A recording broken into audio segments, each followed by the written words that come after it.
gentlemen. Welcome to our press conference. I'm Ryan Ponce Pacpaco, your moderator. Before we open the floor for media questions, may I invite our distinguished guests to give their short opening remarks. Mamika. Sorry, I forgot to introduce our guest. I apologize for that. I'm honored to introduce House Deputy Majority Leader Jude Asidre, House Assistant Majority Leader and Nueva Ecija First District Representative Micaela Angela Mika Biswan Singh, House Committee on Basis Conversion Chairman and Zambales First District Representative Jefferson J. F. Konghun, and House Committee on Muslim Affairs Chairman and Lanao del Norte First District Representative Muhammad Khalid Q. Dimaporo. Mamiga.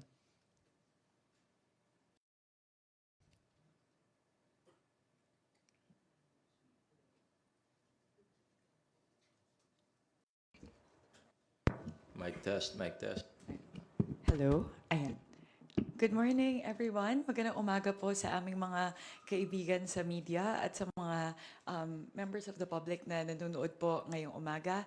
Kami po ay excited na tumanggap po ng inyong mga katanungan ngayong araw. And thank you so much for giving us this opportunity to respond to the pressing issues of this week. Thank you very much.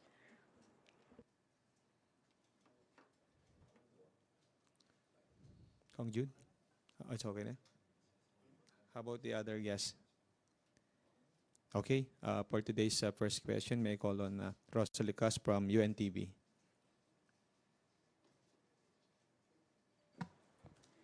Good morning po, Kongs. Over the weekend, the Vice President was asked about her catch-up plan kasi po ang Office of the Vice President was among the lowest utilization rates. Pero ang sagot niya po doon, dapat daw po unahing tanungin ng House of Representatives kasi ito daw po yung may pinakamababang utilization rate. May we get your reaction on this? And according naman po sa report ng DBM, kabilang po yung Congress of the Philippines sa 10 agencies with the lowest utilization rate. May we get your statement on this? First, good morning. Thank you for that question. We understand Vice President made those statements over the weekend in response to the report presented by DBM. Sa House naman, we want to make it clear first na pag sinabi mong Congress of the Philippines, are actually talking about three bodies. We're talking about the House, the Senate, and the Electoral Tribunal. So, and even the commission appointments. We'll have to review which of those agencies ang kailangan mag-catch up dun sa utilization. Pangalawa, we have to understand how Congress works. The way we're structured, our session, the third regular session, for example, starts in the middle of the year. So many of the bulk expenses are actually spread all throughout the year. Unlike sa ibang agencies na ang synchronized talaga sila sa fiscal year, the whole year. But in Congress, ang session nag-start July eh. So we're pretty confident that as in previous years na satisfactory naman, very satisfactory naman ang utilization ng House in 2022, we're confident that it will be resolved 2023. But this year, we're confident naman that with the good housekeeping practices of the leadership, we will have a very efficient utilization of our budget.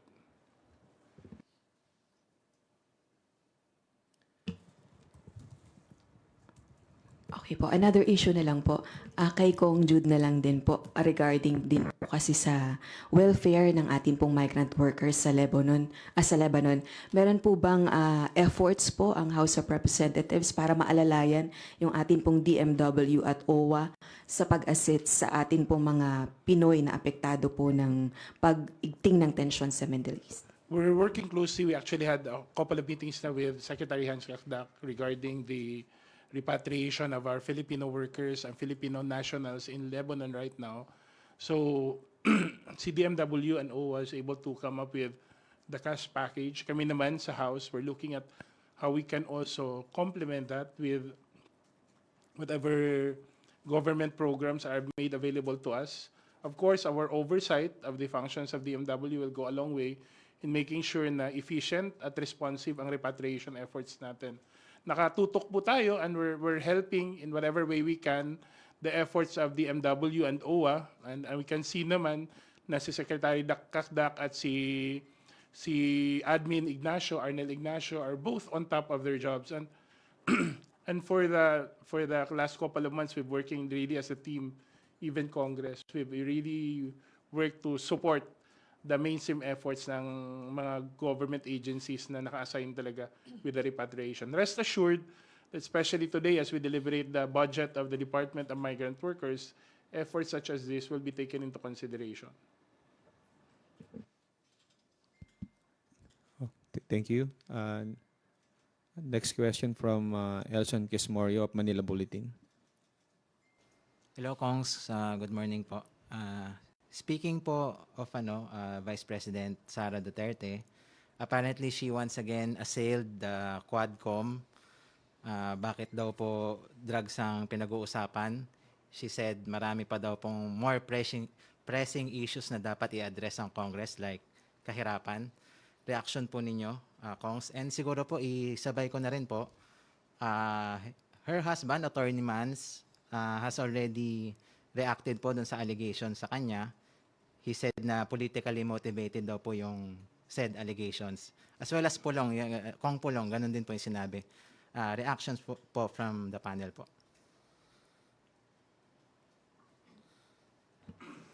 Well, again, nag-start itong investigation ng ng Kongreso about sa drugs way back pa in 2023 when VP Sara was part of the administration pa as a DepEd secretary. Isa nga ako sa nag-file ng ng resolution para imbestigahan yung yung drugs na nakita sa Mexico, Pampanga at lumabas sa SBMA. At yung investigation na to, we follow the evidence, we follow the process. Wala namang kaming gustong tamaan o tirahin, Kaya lang kasi hindi naman natin po pwedeng hindi natin pwedeng ipagsawalang bahala porket ngayon lumalabas na kamag-anak ni VP Sara, kapatid niya at asawa niya ang nai-implicate sa usapin tungkol sa droga. So mas maganda harapin na lang ng kanyang kapatid kasama namin sa Kongreso. Madali namang humarap sa Quadcom Committee si Congressman Pulong, part siya ng Kongreso, madali siyang pumunta sa hearing at i-defend yung kanyang sarili. At pati rin naman si Attorney Mans, yung asawa ni VP Sara, pwede ring humarap, para linisin yung kanilang mga sarili. Hindi naman ibig sabihin na porket asawa at kapatid ni VP Sara yung mga nai-implicate dito sa investigation, itatahimik na lang ang Kongreso. Mali naman yata yun. So itong investigation na to walang tinitignan, walang sinisino, basta kung sino yung lumabas at na-implicate dito, talagang titignan, bubusisiin at iimbestigahan ng Kongreso. At sana maintindihan din ni VP Sara, wala itinatago, wala naman siguro silang hindi naman siguro dapat sila matakot na humarap sa Kongreso. Siguro po a few comments on this.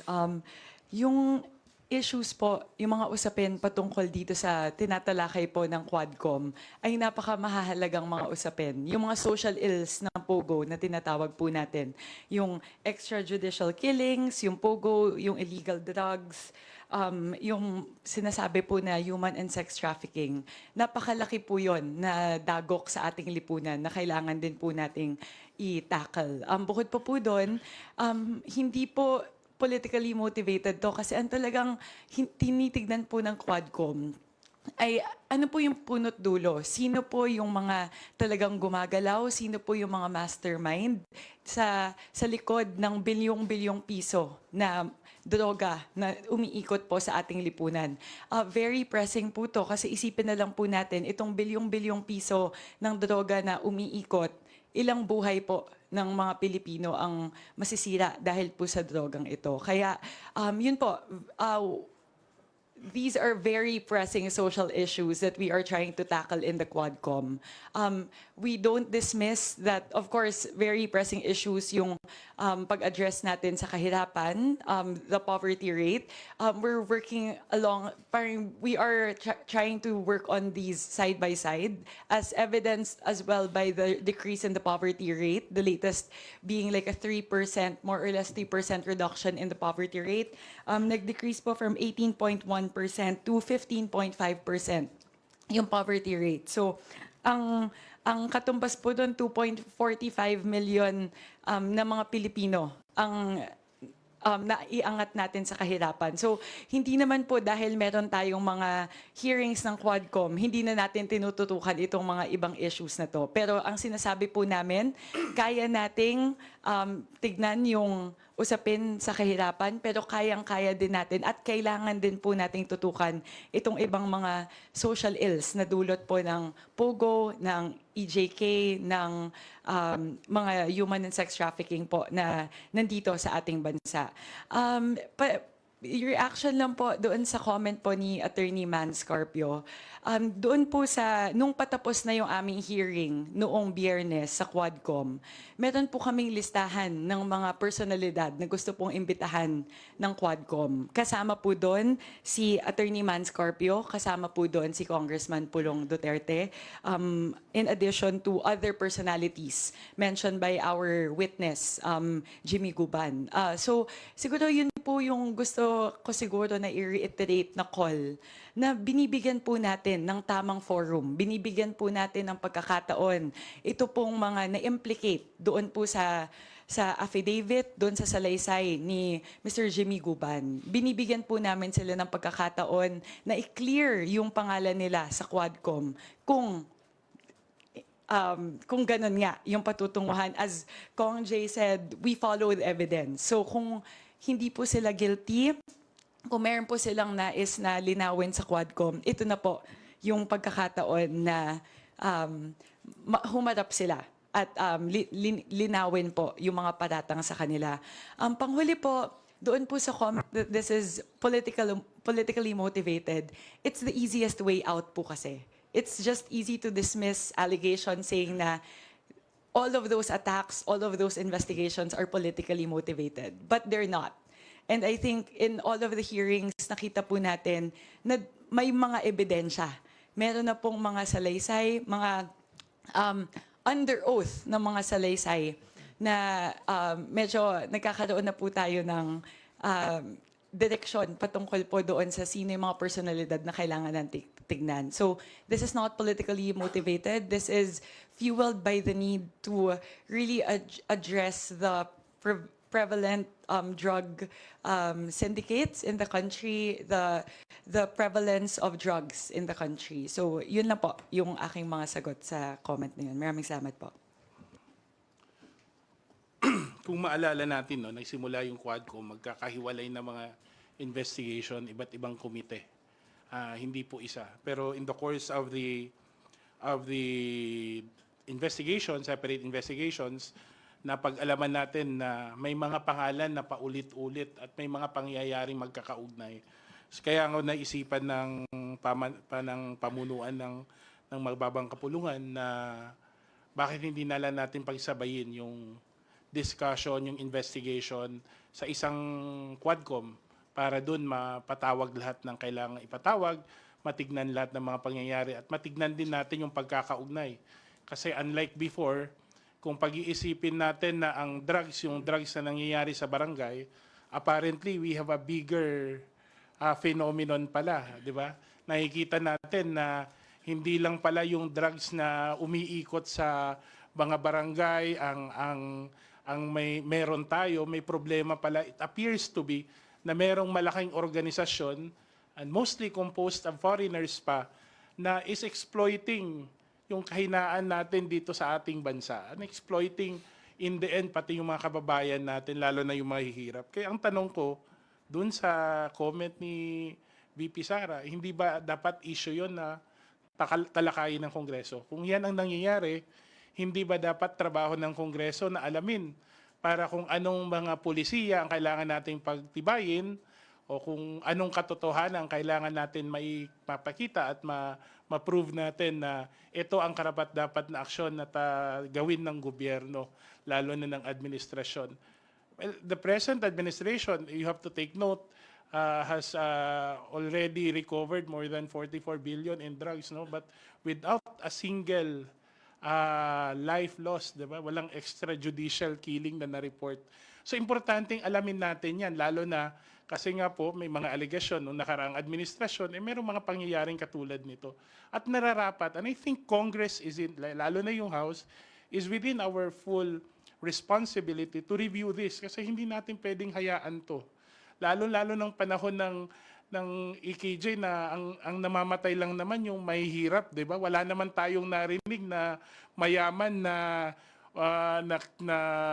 nasa drugs, na pusher, na namatay o nakulong. Ang lahat mahihirap po. So I think it's just the way it should be for the House.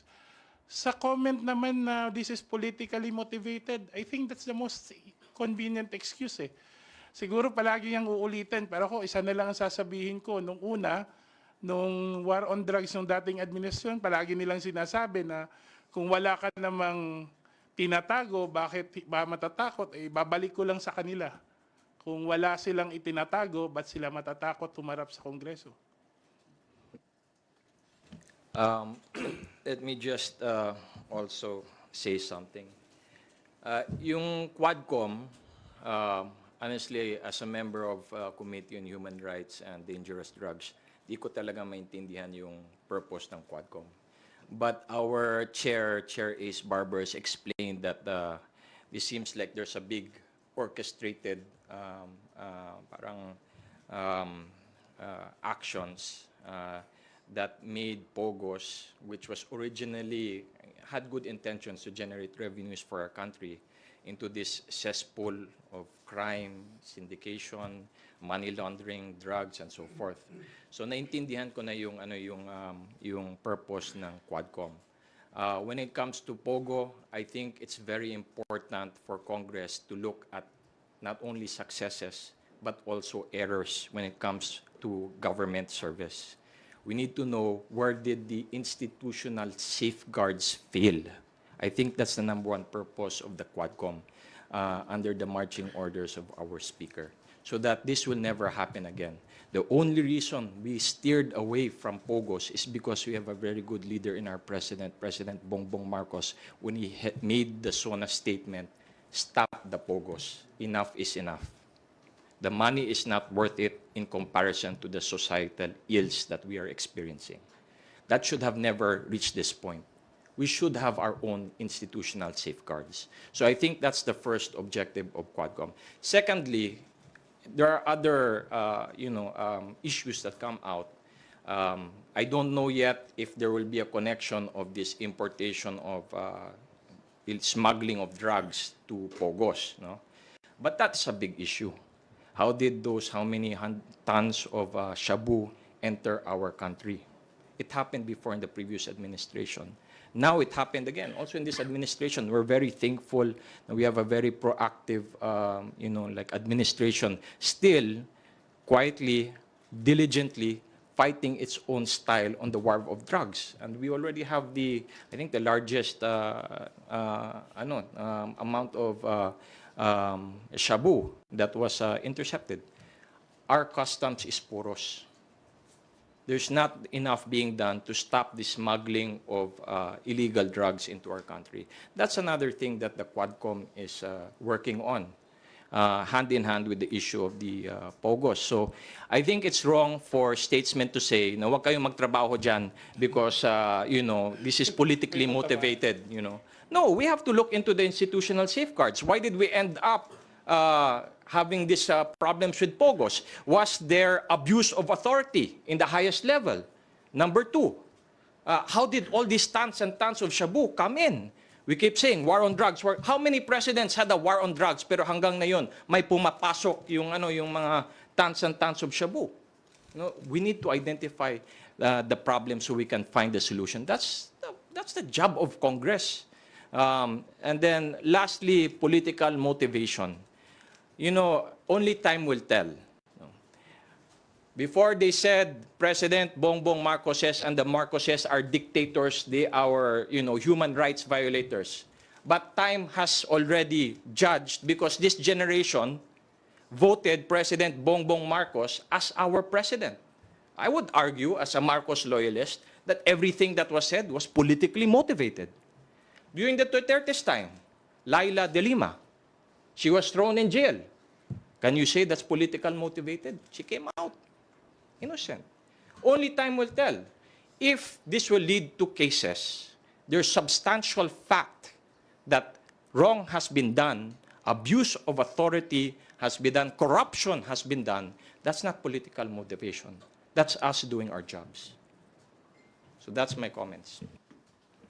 And in addition, the public deserves transparency. And the former President and VP Sara should clarify these allegations and issues also. Kung totoo ang paratang, we must ensure that no one is above the law regardless of their position.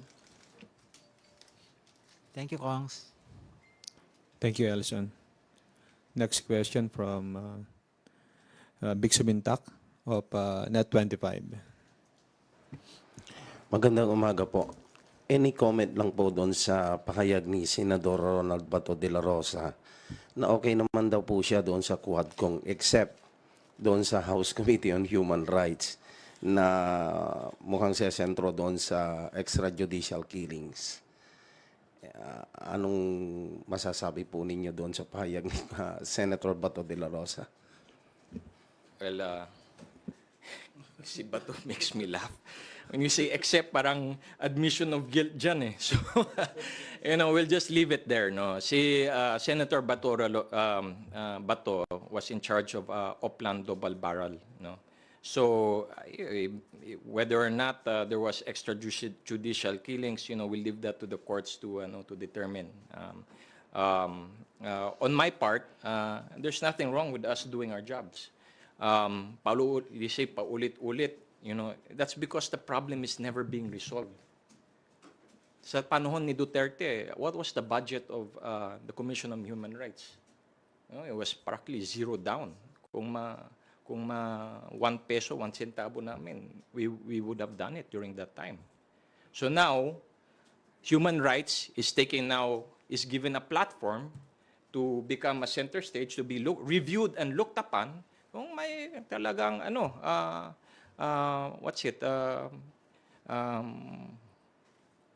violations, because they were not given the proper budget in the previous administration, and that's a fact. We all know that. That's a fact that the CHR has been slashed of their budget in the previous Congresses. So now we have champions like Chairman Benny that is reviewing human rights violations, and with the budget of Congress being utilized, determining whether or not there's substantial fact na may EJ case sa Pilipinas during the previous years. And we will leave it to the courts and to the people to decide whether or not Oplan Double Barrel played a hand in that. Siguro po, bilang tugon lang po kay Senator Bato de la Rosa, hindi po kasi natin pwedeng tanggalin yung usapin ng EJK dahil napaka-central nito sa usapan. Kasi po dati, pag tinitignan natin yung usapin, paano pinag-uusapan yung usapin ng drug war laging ang focus ay yung mga namatay. Gaano siya ka-gory, gaano siya ka-bloody. Pero wala pong tayo nakukuha na sagot patungkol sa ano ba yung sistema, ano ba yung polisiya ng PNP noong mga panahon na yon.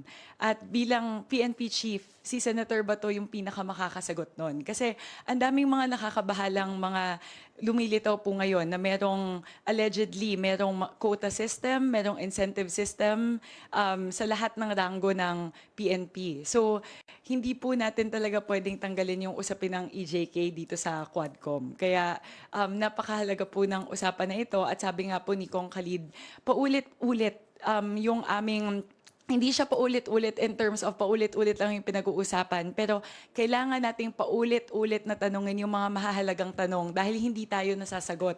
Kailangan po nating palalimin yung usapin patungkol po dito. Kaya bilang tukon po kay Senator Bato, yun po, mahalaga pong usapin itong EJK. At siguro uulitin ko po yung panawagan. Ilang beses na din po na hinihikayat ng Quadcom na humarap si Senator Bato mula pa nung individual hearings pa lang na iba-ibang mga komite. Kaya sana po ay paunlakan niya yung imbitasyon po ng mga komite ng Kongreso at ng Quadcom para po sagutin yung mga tanong. Lalong-lalo na po tungkol sa mga polisiya ng PNP noong panahon po na siya yung PNP chief. Maraming salamat po. Kung pakikinggan natin yung mga hearings no sa drugs at sa human rights na mga komite, makikita natin na based sa mga testimonya ng mga na hinarap doon, ng mga witnesses, resource person na hinarap sa komite, coordinated ang ginagawa. May mga aligasyon ng quota system. Hindi ito yung inosenteng nanlaban lang. 'Di ba? Nakita natin na talagang may pattern of impunity na allegedly nag-motivate sa ating mga kapulisan. At bilang mga kongresista, I think it should be a matter of concern for us na ang ating kapulisan ay nasa tama at tuwid na landas, no? Lalo na sa pagpapatupad ng ating mga batas at pag-secure ng ating mga pamayanan. At I think yun yung gusto nating makamit. Hindi naman korte ang komite. Hindi naman kami ang magpapakulong sa kanila. Pero yung mga epekto ng mga desisyon at polisiya na pinatupad nila nung panahon nila, kailangan may managot doon. Kailangan natin malaman, katulad ng sinabi ni Kung Zia, Kung Khalid, saan nagkamali tayo in terms of institutional safeguards. At ang taong may, sabihin na lang natin, ang pwedeng mag-explain lang lahat ng to talaga, ang dating chief ng pambansang pulisya, si Senator De La Rosa. Hindi naman ho siya iniimbitahan bilang senador. Siya naman ho ay iniimbitahan para magbigay linaw, para mas balanse. Nasa sa kanya po talaga ang susi. Kami ay open naman ang komite, lalo na ang Quadcom, sa lahat ng posibleng maging resource person. At kung mamarapatin po niya, kung harapin niyo yung Quadcom, baka maging mas klaro po sa lahat kung saan po nagsisimula ang responsibility ng police at kung may excesses man matugunan o kung ma-refute kung kinakailangan ang mga reports na ibinibigay at ninalahad sa komite. Bilang isa sa mga miyembro ng Quadcom, no, sana wag nang magtago si Senator Bato de la Rosa sa haligi ng Senado. Harapin yung mga aligasyon at sagutin yung mga issue, lalong-lalo na patungkol sa EJK. Dahil siya lang ang magbibigay linaw sa mga issue na bumabalot kung ano nangyari talaga noong panahon ni Pangulong Duterte, dahil si Senator Bato ang arkitekto ng war against drugs noong panahon na yon. Other ahead, issue lang. Go ahead, Vic. Ano po ang reaksyon ng Kamara regarding doon sa pinaka-latest na nangyari na yung China, nag-file sila ng diplomatic protest against us dahil sa presensya ng dalawang Philippine Coast Guard doon sa Escoda Shoal. Pero kalaunan, sa report ng Philippine Coast Guard, deliberately sila ibinanggat na damage yung dalawang barko natin ng Philippine Coast Guard. Sa usapin ng West Philippine Sea, no, klaro at nagkasang-ayon naman siguro ang buong pamahalaan by asserting our rights at especially over our exclusive economic zone, no? And I think yung dalawang barko na yun were found to be within our exclusive economic zone. Mahirap kasing bigyan ng comment ang China, parang pag binigyan natin ng i-dignify pa natin yung maling information, yung propaganda na gusto nilang iparinig sa lahat, parang nagsasayang lang tayo ng oras. But nothing changes. Nothing changes with regards to our exercise of our rights over our exclusive economic zone. Nothing will change about our assertion of our control over these areas in the West Philippine Sea.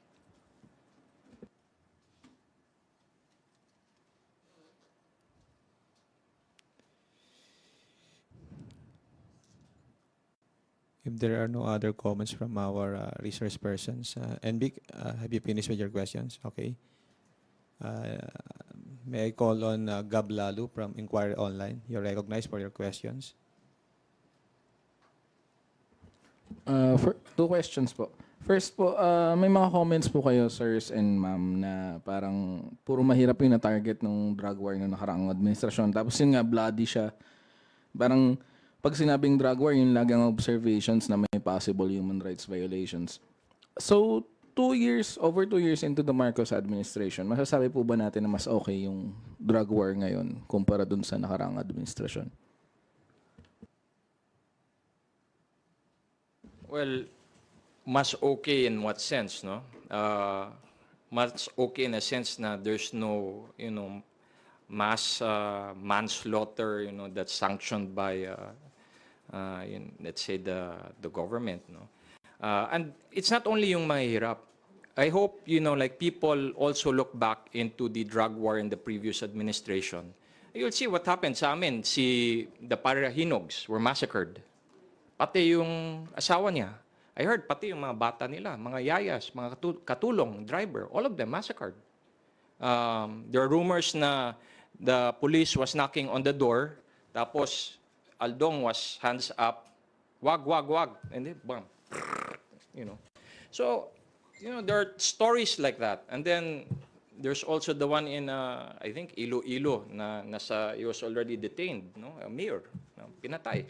So, that's what yung mga sample, mga high-profile people na sinampol na nobody can get away from this war on drugs. So, it's not only yung mga mahirap.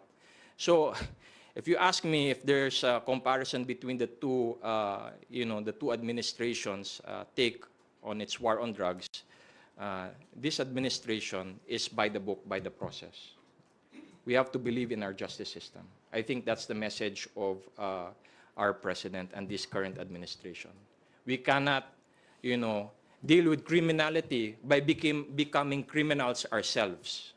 I think that's the message of our president. So, do I prefer this? Yes, because at least you know what the right and wrong is. We can spare innocent lives from being killed just for actually propaganda. Oh, may ginawa kami. May pinatay kami na mga drug lords, or if you this is how serious we are when it comes to the war on drugs. We will slaughter everybody in the household. Mga ganyan, no? So those are statements that are being made, and yes, it scared a lot of us. So wag na tayo mag-drugs, no? So everybody has their own style. I prefer this one. It's very clear. Government has protocols, has standards to follow. We have our justice system. That's the way the drug war should be fought. Quick comment lang po on this. I think we should look at the accomplishments in terms of how much shabu or drugs were seized under each of the two administrations. I have the figure for the Marcos administration. So since the Marcos administration started, over 44 billion of illegal drugs have been seized. And that was accomplished through bloodless means. So siguro yun po yung titignan natin. I would say mas okay siya in that sense kasi una, tulad ng sinabi ni Kong Jude kanina, na-seize natin yung 44 billion in illegal drugs without having to shed blood. So, yun po, in that sense, I would say mas okay yung sa kasalukuyang administrasyon po.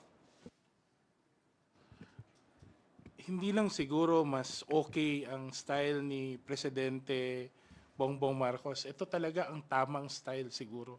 I don't think it's justifiable ever to exterminate someone Diba? Just because you'd want, sabi nga ni Kong Zia, hindi pwedeng those who uphold the law will break the law at the same time. No? There is no point in that. In fact, maganda yung sinabi ni Presidente nung sona niya, extermination was never part of the plan. So I think that should be the way a drug war, a war against drugs should be fought. That is the way we should address the drug problem in the country. I don't think na yung fear, yung atmosphere ng fear, yung chilling effect ng nung nakaraang administrasyon, ng war on drugs ng nakaraang administrasyon resulted in long-term effects. In the end, nagkuan lang yon, nag-underground lang lahat. But in terms of applying the law, hindi naman pwede nating i-apply yung batas by breaking it, di ba? Yung yurakan natin din yung karapatan ng ating mga kababayan. Second question po, pardon me for asking this po. Kasi ang palaging napapansin po ng mga tao, netizens online, bakit daw kasi ngayon lang inimbestigahan yung drug war? Merong mga investigations dati, pero I think sa House of Representatives, hindi pa siya naiimbestigahan. I mean, sir, recently, like, bakit ngayong administrasyon lang na ito? Kasi ang sinasabi nila, hindi naman daw bago yung mga detalye. Like, meron ng mga ebidensya or meron ng detalye na magsasabi na may rights violations noong kahit pa nung ini-implement pa yung drug war mismo, pero parang hindi umangal yung mga kongresista, hindi raw nagsalita yung mga tao, except for the opposition during that time. Si Chair Abante po sabi niya, hindi pa raw kasi siya chair ng Human Rights Committee noon, pero sa inyo po, sirs and ma'am. Hindi rin kami congressman noong nakaraang administrasyon. So, hindi rin namin masasabi kung bakit hindi sila nag-decide to do an investigation. Pero this thing is clear. We have a leadership both in the House and in the country, yung presidente natin, who leads by example. Nakita natin kung paano siya ginagalang yung batas, paano siya acts as a statesman, paano niya pinapangunahan ng ating gobyerno in a manner na consistent sa saligang batas, sa mga karapatan ng ating mga mamamayan. Things that were blurred or wanting in the previous administration. Paano mo naman kukontrahin ang isang bagay na opisyal, paulit-ulit sinasabi ng pinakataas na leader ng ating bansa noong nakaraang administrasyon? Paano naman natin kukontrahin ang isang pinakita na stated policy ng nakaraang administrasyon? Siguro ito yung mga pangamba, ito yung mga naghinder sa mga naunang kongreso na hindi i-review, hindi silipin itong situation ng AJK.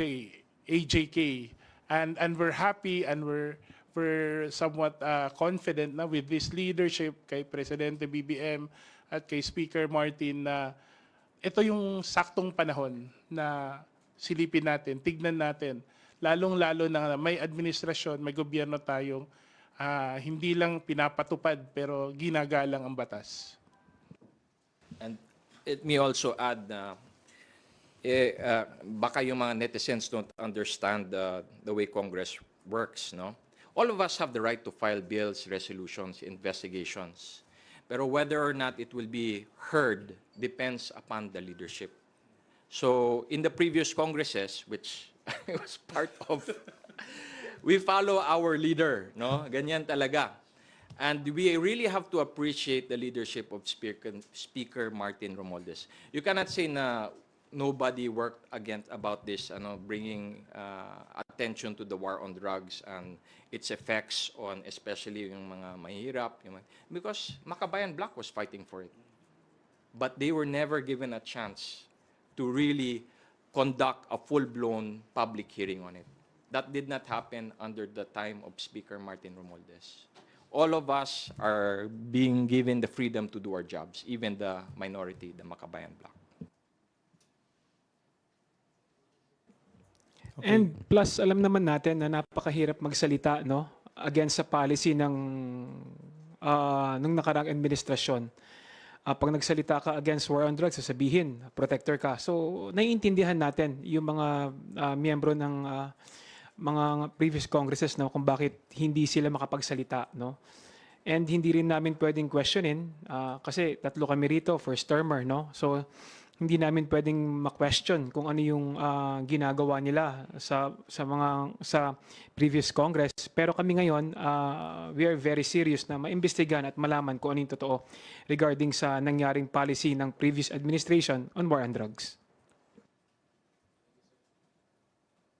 Thank you. Go ahead, Ma'am Mia. Mabilis lang po na comment. Siguro matitignan din natin yung kabuuan, hindi lang dito sa House. Nung nakaraang administrasyon, kahit po yung prosecutorial services natin, yung judiciary, wala po masyadong gumalaw din doon. Pagdating po doon sa mga sinusubukan na i-file na kaso o dinigin na mga kaso.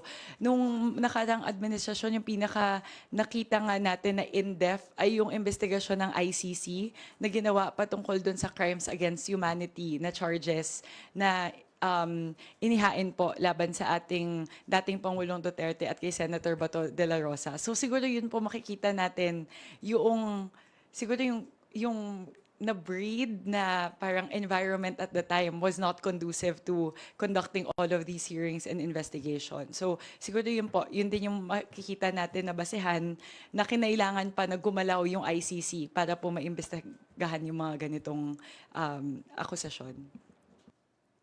Thank you. Gab, have you finished with your questions? Okay.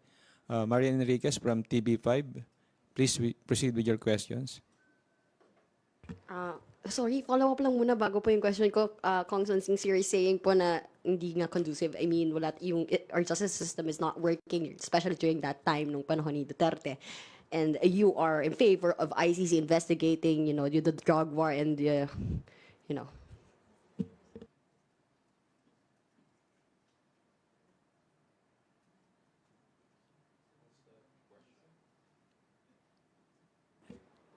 Siguro po kasi tinitignan natin sa kasalukuyan yung pagdating doon sa ICC, yung abilidad nila na gumalaw dito sa Pilipinas. But that's always a channel na we can utilize. 1 second lang po.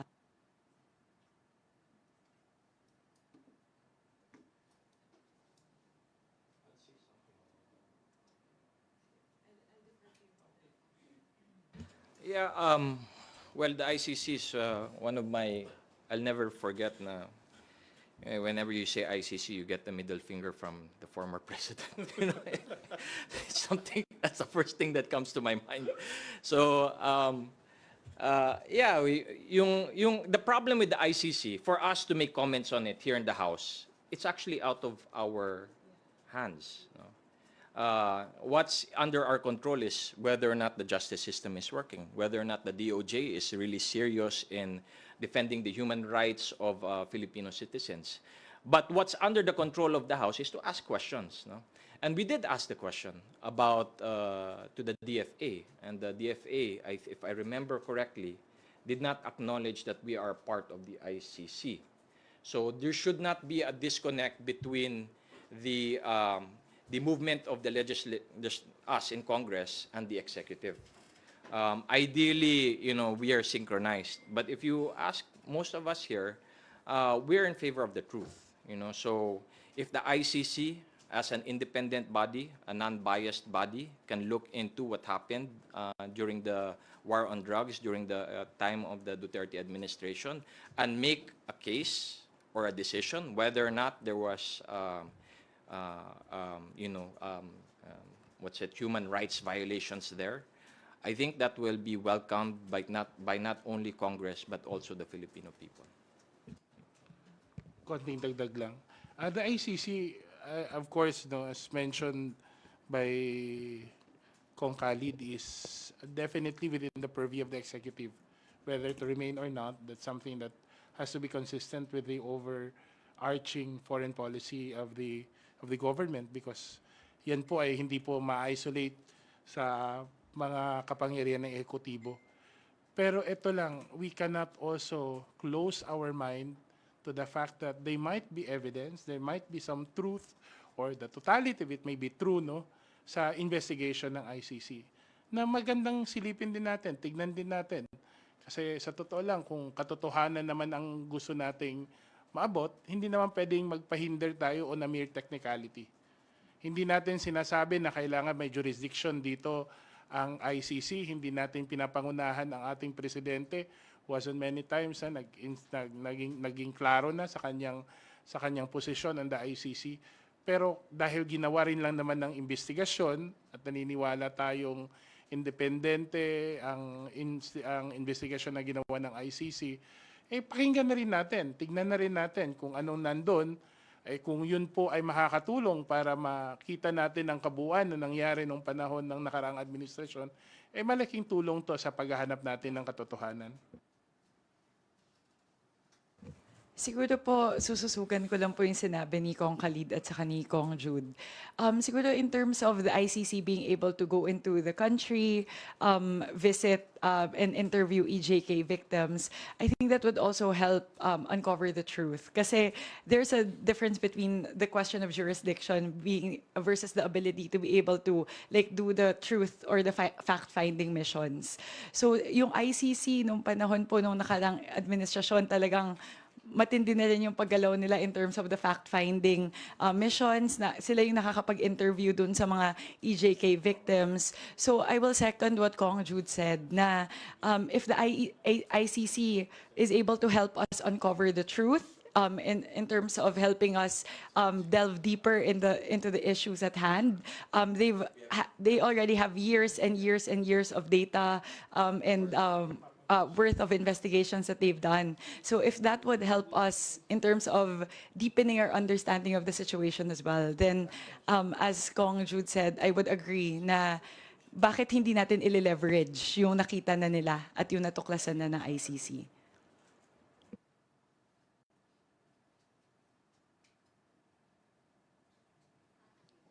Marian. Thank you po. My question po, kasi regarding to what happened nga po, yung revelation yesterday na, it's not surprising though, pero wala na si Alice Go sa bansa. Apparently, she fled na po. Your comments on that, and obviously, heads need to roll, right? Dapat merong managot, may balak po ba tayo mag-imbestiga sa House?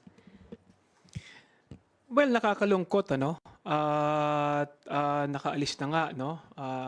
Sabi nga ni Senator Risa Ontiveros, nakaalis na si Alice Go at nasa Malaysia na, nasa Singapore na. Talagang nakakalungkot at talagang dapat maimbestigahan. At syempre hindi naman talaga makakaalis yan kung walang nilangisan yan, ano, na mga opisyalis ng ating pamahalaan, lalong-lalo na sa Bureau of Immigration, no? Hindi rin ako naniniwala na walang alam ang Bureau of Immigration dahil syempre sila yung ahensya ng gobyerno nagbabantay sa ating mga ports and airports, no. So sana, no, dapat ito maimbestigahan at managot kung sino yung mga taong may kasalanan. Dahil hindi tayo naniniwala na kayang gawin lang ni Alice Go yan na walang tulong, no? Lalong-lalo na sa mga tiwaling opisyal ng Bureau of Immigration. Sinasabi niya palagi, no, flight is admission of guilt. So, itong nangyari na nawala si Alice Guo, pagpapatunay lang na mas kailangan natin paigtingin ang pag-iimbestiga.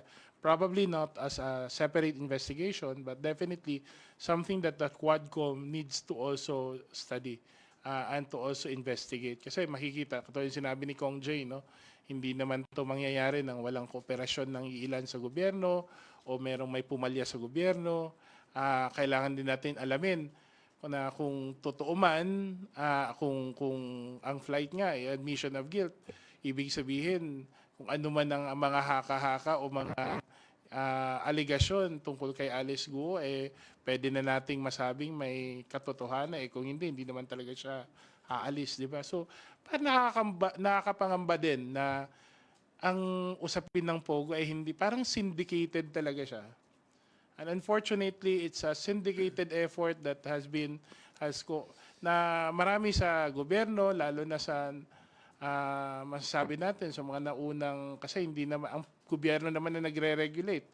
sa naunang administrasyon, no? Parang nakikita natin complicit din eh.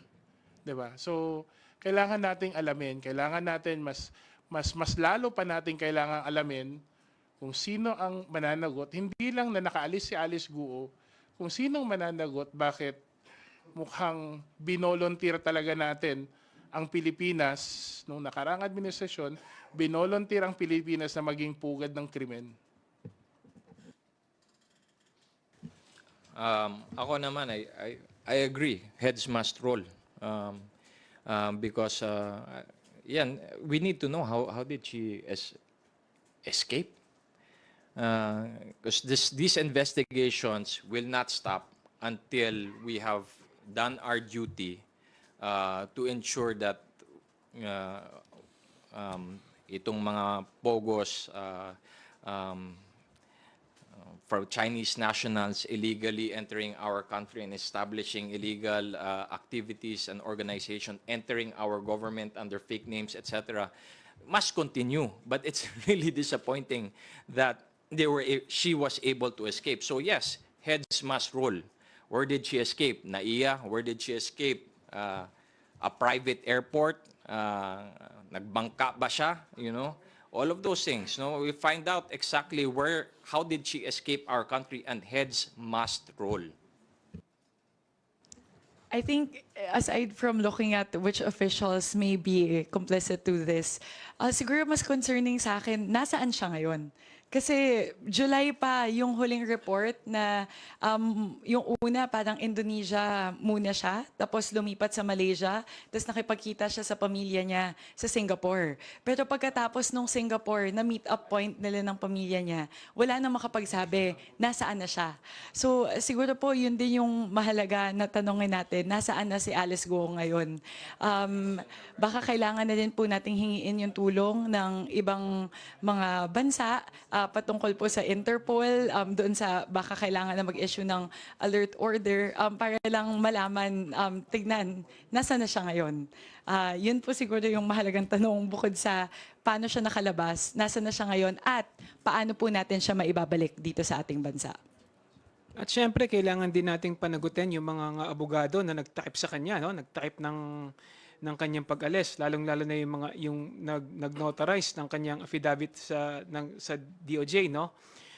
Bakit nangyari 'yon? So, maraming tao, no? Hindi lang iisa, hindi lang sa Bureau of Immigration din may kasangkot, pati sa mga abogado niya na nagtakip ng kanyang pag-alis, no? Kailangan ding maimbisigan, kailangan din maipatawag, at kailangan sagutin nila kung ano yung kanilang mga contribution, lalong-lalo na sa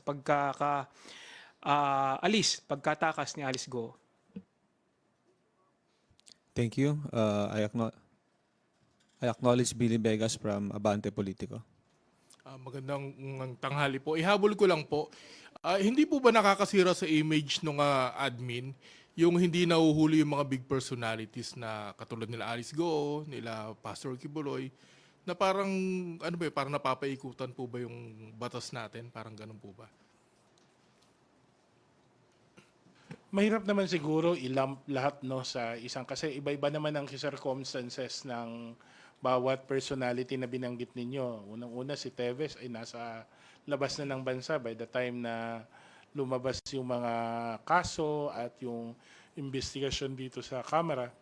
Si Apollo Kibuloy, kita naman natin ang sigasig ng ating kapulisan na hulihin siya, hanapin siya. Itong kay Alice Guo naman, iba din naman ang circumstansya ng kanyang yun na nga, yung nakaalis siya ng bansa. I don't think it's the sole indicator.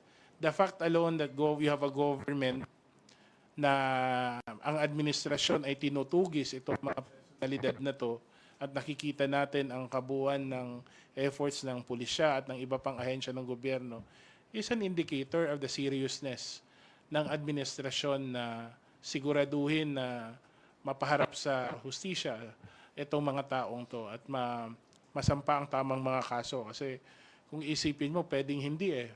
Given the stature of these people, given the influence they have, pwede sigurong hindi na lumabas ang mga kaso nito. Pero ngayon, nakikita natin, kinakasuhan, sinasampan ng kaso, hinahanap, tinutugis. At of course, there are certain limitations that we hope and we're confident na ang pulisya ay will address, di ba? To make sure that hindi naman mawala lang ang mga efforts ng ating pamahalaan, ng efforts ng administration. Siguro po, one specific name na I would like to comment on is yung pagtugis kay Kong Teves. Kasi hindi naman po tumitigil yung ating gobyerno. Higit 1 taon na rin siyang wala dito sa ating bansa. Nasa Timor-Leste siya sa kasalukuyan. Hindi po tumitigil yung ating gobyerno na sinusubukan po siyang kunin para maibalik dito sa ating bansa. Nung June nga po, June 27, nagbalita po yung DOJ na grinant na po ng Court of Appeals ng Timor-Leste yung extradition request ng ating gobyerno. At it's just a matter of time before po maibalik natin, ma-extradite natin dito sa Pilipinas si Arnie Teves. So yun po, hindi tumitigil yung ating gobyerno. Lahat po ng possible channels, possible avenues, diplomatic channels na pwede pong i-exercise ay ginagawa po ng ating gobyerno. Pero tama po yung sinabi ni Kong Jude, sususugan ko din po. Iba-iba kasi yung circumstances doon po sa iba-ibang mga personalidad na nabanggit ninyo. At sa bawat isa sa kanila, ginagawa po ng ating gobyerno yung pagtugis at walang tigil na paghahanap po sa kanila. At yung efforts po para maibalik sila sa ating bansa para po harapin yung ating mga korte at kung ano pang liabilities yung dapat ipataw sa kanila.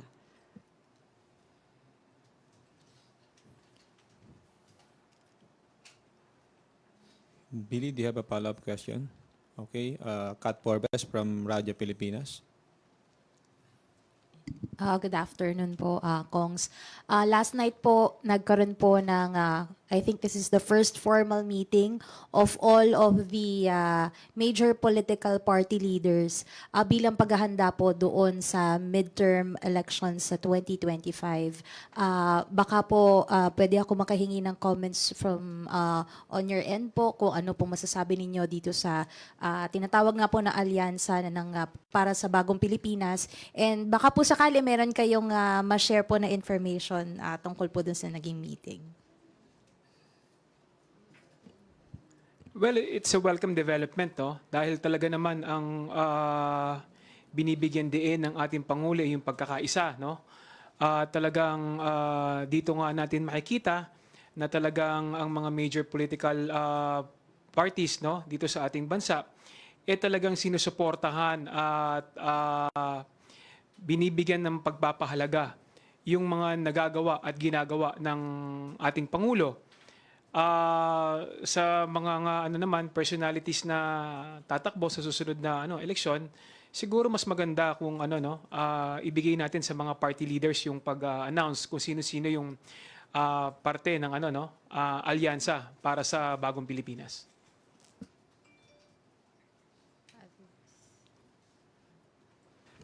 I think it's sa akin naman it's good that this alliance is formed.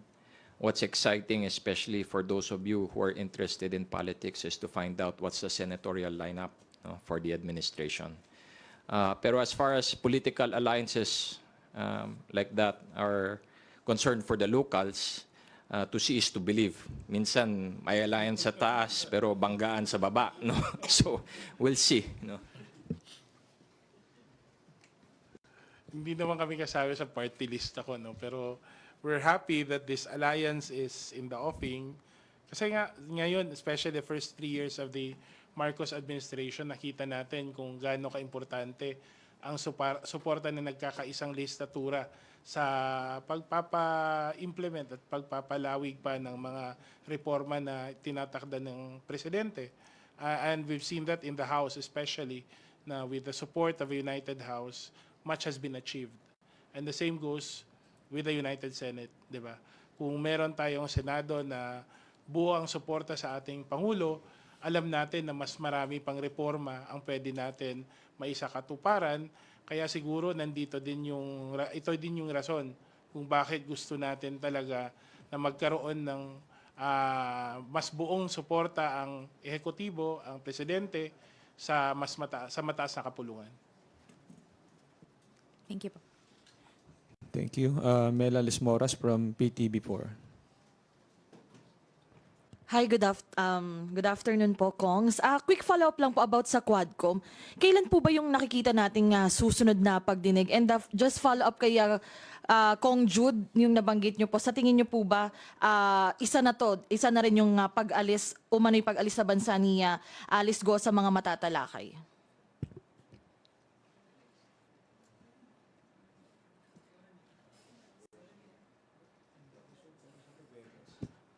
Oh, Not sure, ma'am. may information na nabinaysan, but we will defer to the chairpersons to announce the details, kasi mahirap naman na kami ang mag-announce sa inyo. But nonetheless, moving forward, itong mga hearings na to, napakahalaga. Alam mo, sa totoo lang, nung nagsimula tong Pogo investigation, aminin ko, kahit ako, hindi ko talaga naintindihan ano talagang Pogo. Kasi yung idea ko ng Pogo, yung parang e-games, di ba? Yung pala, iba pala yon. Kahit nga yung pangalan na Philippine Offshore Gaming Operations, sa totoo lang, kung ako tatanungin, parang misnomer din siya eh. Parang sinadya talaga para guluhin. Kasi kung isipin mo, kung Philippine Offshore, tapos nandito sa Pilipinas, hindi siya offshore. Eh lalo na kung tignan mo kung sino ang may-ari at sino nagpapatakbo at sino kliyente, Chinese naman siya, di ba? Kasi dapat ang tawag dito, Chinese Offshore Gaming Operations. Kasi ang client mo nasa China. Pero even the nomenclature, parang feeling ko. Kasi kung Philippine Offshore Gaming Operations, dapat nasa labas ng bansa kung Philippine naman talaga, di ba? So, nakikita natin meron talagang effort by way of policy, by way of regulation, even by way of influence, na although sinasabi nila na ang intent talaga is magkaroon ng mas malaking revenue, naging vulnerable patuloy tayo, naging pugad pa siguro tayo ng mga transnational crimes involving na ang lumabas pa, kung isipin nyo, parang kinawawa pa ang gobyerno, kinawawa pa ang Pilipino. Di ba hindi natin alam sa loob mismo ng ating bansa, may mga bagay na nangyayari katulad ng torture, ng prostitution, ng trafficking na wala tayo halos alam o wala tayong nagagawa, di ba? At sadly, kung susundin natin yung investigasyon, minsan may participation pa ng ilang Pilipino. So, talagang kailangan natin abangan pa at hopefully, I'm looking forward to the next hearing kasi may mga tanong ako eh. Sa hearing kasi ng Quadcom, mas nakikinig yung nakaramihan kaysa sa nagtatanong, no? At yung nakikita namin at napag-aalaman namin, mas nabibigyan linaw as we move through the investigation. Lalong-lalo na kasi dati, you have to attend all four to have a complete picture of what's really happening. Now, andun na lahat. Andun na yung mga resource person. So, madali nang pagdugtong-dugtungin kung kinakailangan yung mga pangyayari, paano related ang apat na to, itong Pogo, itong drugs, itong extrajudicial killings, at makita talaga natin ang katotohanan. So ano talagang nangyari at sino talaga ang dapat managot dito. Opo. And another topic lang po. Kasi as of now, ongoing yung BPSF Agency Summit 2024 hanggang bukas. And kayo po, mga aktibo po kayong nakikiisa sa BPSF Caravan. May nabanggit lang po kahapon si House Deputy Secretary General Sophonius Gabonada na i-endorse nila kay Speaker Romualdez yung BPSF bill para ma-institutionalize na itong serbisyo fair at makapagtayo rin ng mga serbisyo and tulong centers. Meron po ba kayong update na banggit po kaya ito kay Speaker? And kayo, would you support such measure po?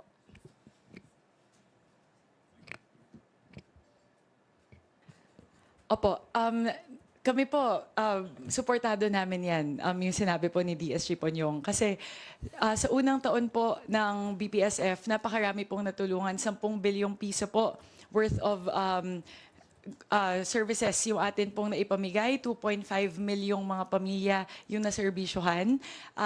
Excited kami kasi lalo na yung doon sa dalawang panukala na una i-institutionalize siya at pangalawa yung centers. Yung sa institutionalization, excited kami dyan kasi at least po kapag na-institutionalize yan, yung pondo po ay pwede na nating isama sa budget taon-taon. Kaya masisigurado po natin na sa mga susunod na taon, sa mga susunod na administrasyon, maipagpatuloy po yung ganitong serbisyo ng BPSF. Pagdating naman po doon sa centers, actually po kahapon sa speech po na ating Pangulo doon sa gabi ng pagkakaisa, ay sinabi niya rin na suportado niya po yung pagtatayo ng mga bagong Pilipinas Serbisyo Centers. Maganda po yun kasi halimbawa po sa bawat probinsya, imbis na lilipat-lipat pa yung mga tao na yung DSWD nasa isang bayan, yung DOLE nasa kabilang bayan, magkakaroon na po nung ganong one-stop shop. At bihira po natin yun makita sa kasalukuyan na mamamasahe pa yung ating mga kababayan sa iba't ibang lugar para lang po makahingi ng tulong. Pero napaka-exciting po itong pagpapatayo ng mga BPSF centers, BPS centers kasi po mas mapapadali na po para sa ating mga kababayan na ilapit yung lahat ng kanilang mga pangangailangan. So lahat ng kailangan nila, pangkabuhayan, medical assistance, scholarship, financial assistance, lahat po yun mahihingi na nila sa iisang bubong. At napakaganda po ng institutionalization ng BPSF kasi ngayon natin nakikita na inilalapit po ng ating gobyerno yung serbisyo sa ating mga kababayan. 21 na mga probinsya na po yung naikutan ng BPSF sa loob lamang ng isang taon. Kaya imagine po natin pag na-institutionalize to, hindi lang isang ikot yung magagawa natin sa lahat ng mga probinsya, kundi magiging regular na po to taon-taon at sa mga susunod pa na administrasyon. And I also just add na I think all of us in the House will support the BPSF if a bill was filed. And I would like to appeal to our dear President that he, since he mentioned it, that he certify it as urgent. Because we have an election next year, and come January, baka yung nasa plenary, yung mga taga-committee on rules lang at saka makabayan black, you know? So the sooner we get it out of the House, the better, so that the Senate can work on it. And then if it's certified as urgent, especially now with this national coalition of so many big-time parties, baka they can push it out for the Filipino people before the end of the 19th Congress. At saka napaka-importante rin yung continuity ng program, no? Talagang para masiguro na hindi lamang sa administrasyon ng kasalukuyan na may implement ang bagong Pilipinas Serbisyo Fair. At syempre yung importante rin na nag-uusap-usap o yung convergence, no, ng ating mga departamento na nagbibigay serbisyo, kasi mas maganda rin nag-uusap-usap din yung ating mga departments involved sa mga ibinibigay nilang serbisyo para malaman kung ano talaga yung mga pangangailangan ng tao at na mabilis na maibibigay, no, at masiserbisyon yung ating mamamayan. So napaka-importante na magkaroon ng ganitong klaseng programa at ma-institutionalize para at least dire-diretso, no, yung tulong na naibibigay para sa ating mamamayan. At dito naman sa amin sa Congress, malaking bagay talaga itong BPSF kasi sa totoo lang, tuwing kami nag-a-attend ng BPSF, doon namin nakikita in action lahat ng programa ng gobyerno. Minsan nga, doon ko lang nalalaman na may ganitong programa pala ang gobyerno sa ganitong aspeto at nakikita natin mas malaki at mas malawak ang impact na nagagawa ng gobyerno kung hindi siya nag-ooperate in silos. At itong BPSF, at saka sakali man maging batas to, no, will build on those strengths, will build on those innovation, yung shift from working in silos into a konkretong, palagi nating naririnig, buzzword to whole of government approach. Ito talaga ang totoong whole of government approach. Thank you, Mela. Earl Tobias from IBC 13. Good afternoon po, good Congressman. Earl Tobias from IBC 13. Matanong ko na lang rin po yung connection doon sa nabanggit ninyong gravity nga nung bigla na lang pag-alis ni ex-Bambantarlac Mayor Alice Go. No? Paano po kaya magpo-proceed ang ating House Squad Committee given na may mga show cause orders din na nakabinbin? Magiging prioridad din ba ng komite na matumbok muna kung nasan yung mga tao na to, given na may show cause order sila and then may arrest order din sa isang certain Michael Yang. Should it be a priority of the committee po na matuntun muna kung nasan itong mga tao na to for the settlement na talagang ma-serve yung justice kung nasan man po sila. Thank you po. Well, bilang isang miyembro lang, no, because the leadership, the chairpersons would be in a better position to really answer the question, no. Bilang miyembrong uma-attend, no, ako sa tingin ko naman meron namang sapat na evidentiary mga documents na nandyan na would somewhat help us reconstruct and understand, at least on the policy side. Kasi dalawang aspeto naman to eh. Yung tama, sinabi kanina ni Kong Khalid, yung institutional safeguards na nag-fail. Yun malalaman natin yun based on policy, based on the documents, the testimonies that would be presented. Hindi naman korte talaga ang Kongreso, hindi naman kami ang magpapakulong sa kanila. Ang mahihirapan lang tayo is makuha yung side nila. But then again, kung wala sila, edi yung ebidensya will speak for itself. The resources that we will be able, the evidence that we will be able to gather, the testimonies that we will be able to get from the remaining resource person, I think will be more than enough to put together what really happened with this POGOs, no? Makikita natin kung saan talaga tayo nag-fail, makikita natin kung paano yung sino-sino ang sa tingin natin mas may malaking liability sa mga consequences nito, lalo na yung mga criminal activities na nangyari dahil sa POGO.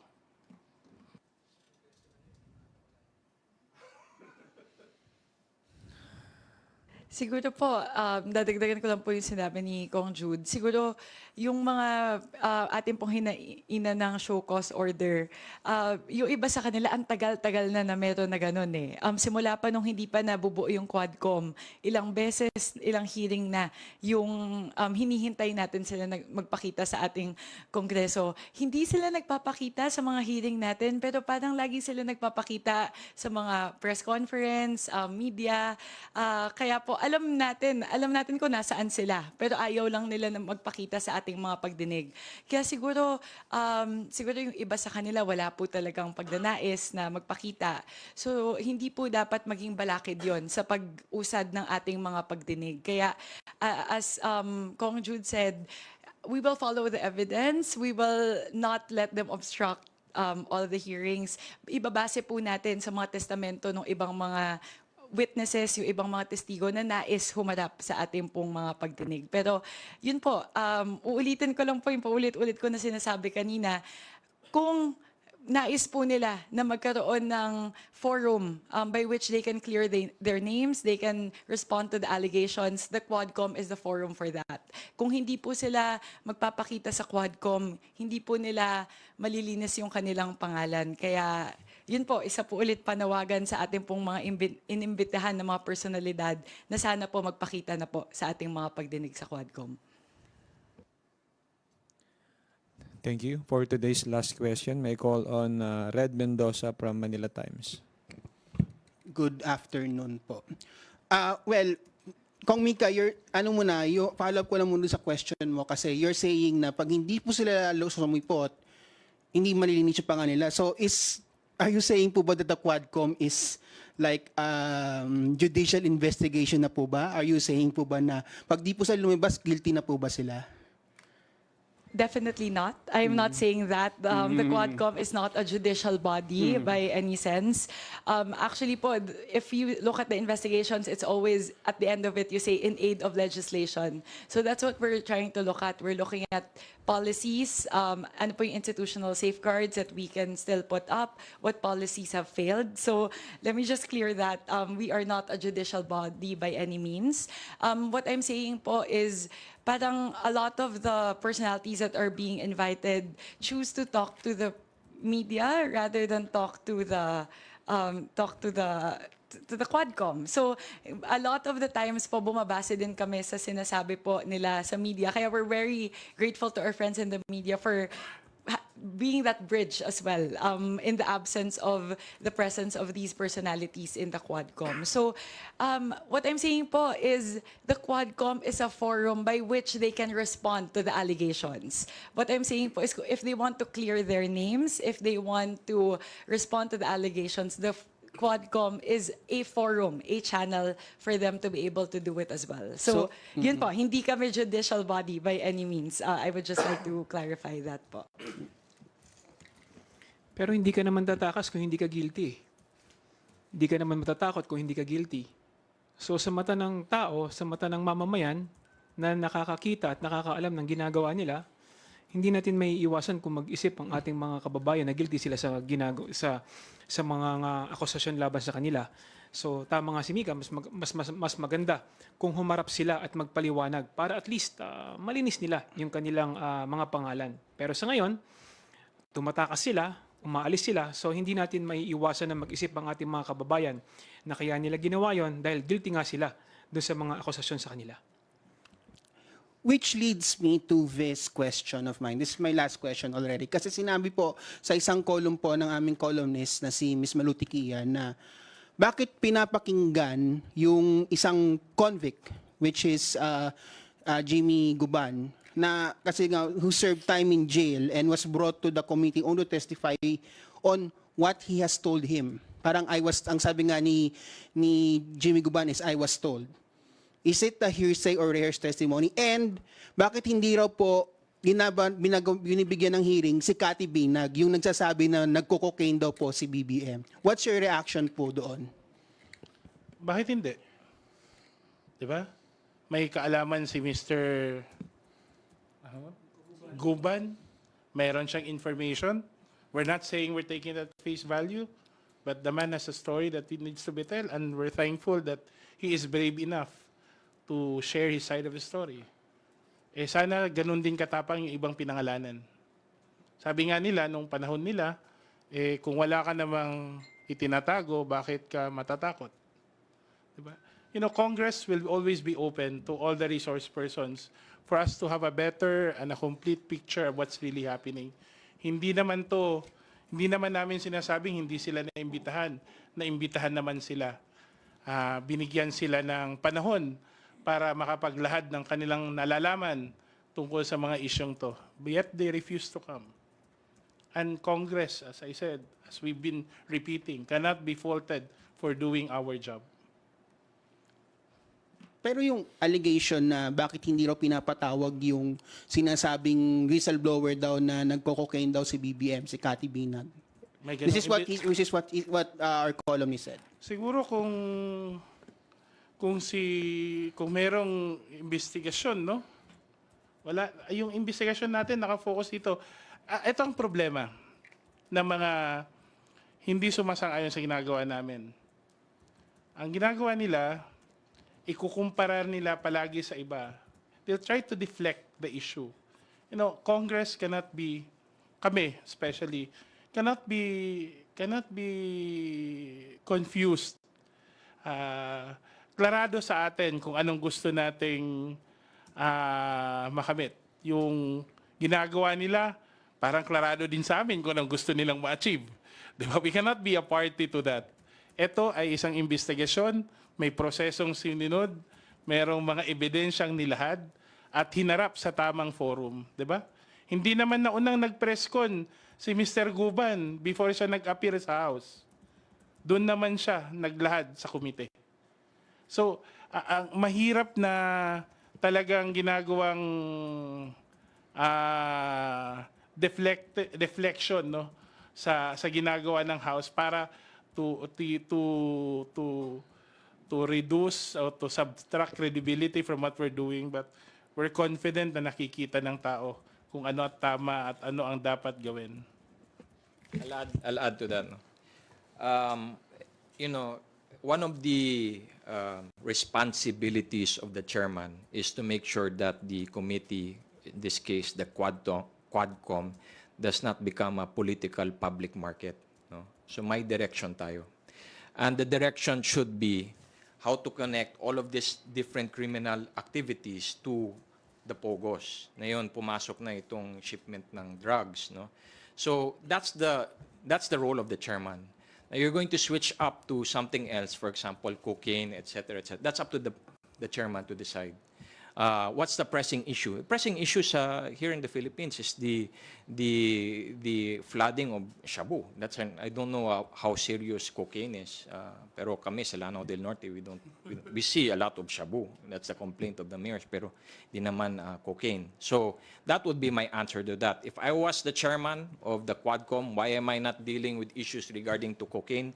Because the social problem that we have to address is how do we stop the influx of shabu in our communities? How do we fight the war on drugs by stopping the supply of shabu?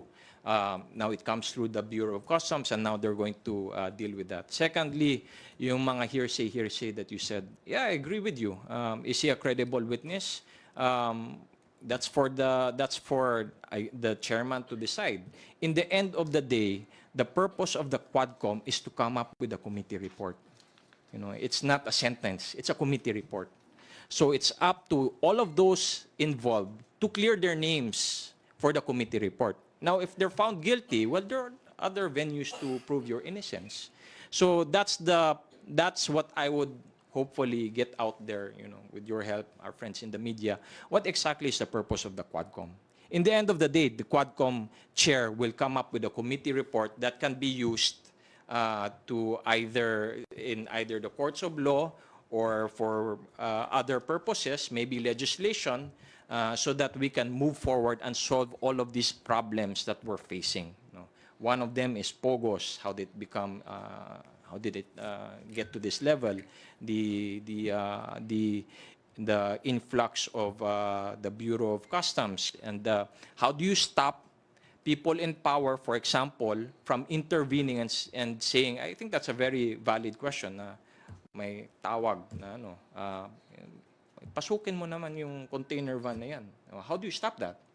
How do you stop? What type of legislation do we need? What type of safeguards do you need to stop that? Especially if it's from, let's say, those well-connected to Malacanang. How do we stop that for the next generation? So the issue is, I think, valid.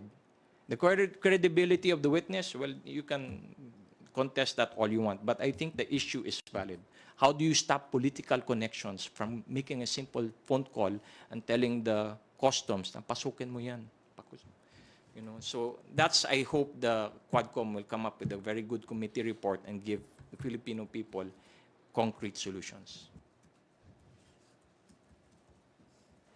I think, I will quote Chairman Ace Barbers on this in my response. So, si Chair Ace mismo ang nagsabi na Guban's testimony is not yet gospel truth and still needs validation. So, we listened to him. We looked at his affidavit, his testimony in the Quadcom.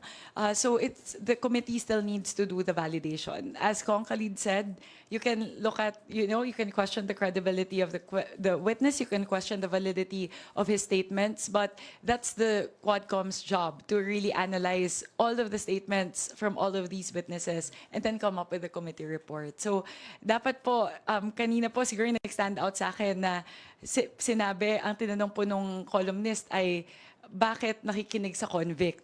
Just because convicted siya doesn't mean all of his statements are not valid or automatically voided. So yun po yung ginagawa ng komite natin, na pinapakinggan po natin yung kanyang statement, yung kanyang nais sabihin, at mula po doon, titignan natin doon po sa mas malaking larawan na ginagawa po ng ating Quadcom, may sense po ba yung kanyang testimonya. Kaya yun lang po, siguro yun lang po yung stand out din sa akin sa statement, na just because convict si Guban, dapat hindi na po pinapakinggan. Dapat po bigyan pa rin natin ng pagkakataon na magsalita siya sa Quadcom, ibahagi niya po yung kanyang kaalaman, tapos trabaho na po ng Quadcom na tignan kung valid po o hindi yung kanyang sinasabi. Well, let's wait and see, no? The committee follows the process. The committee follows the evidence. So more exciting hearings ahead. No, thank you. Thank you. Before we conclude our press conference, we invite our resource persons to give their closing remarks. I'd like to again thank all our friends in the media for giving us the opportunity to answer pressing concerns or questions that in relation to our work here in the House of Representatives. And I hope that your viewers will find and will judge that this 19th Congress under the leadership of Speaker Martin Romualdez is really not politically motivated.